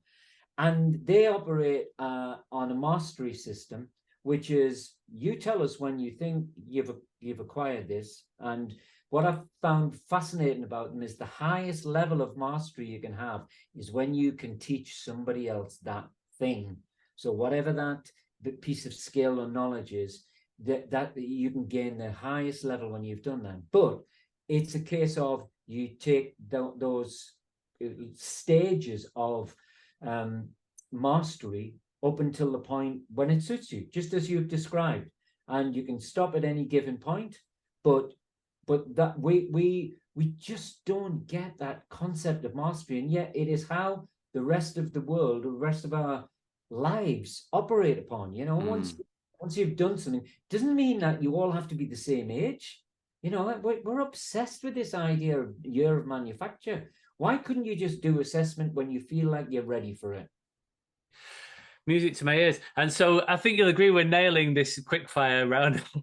So the final one is fixes. What do you feel like is the best leverage that we have? What are the pressure points where if you're listening to this as a teacher or a school leader and you think, yeah, do you know what? I want to find ways to relieve some of this top-down pressure, to allow the young people to innovate, to co-create, to collaborate with one another, potentially with teachers, with other members of support staff.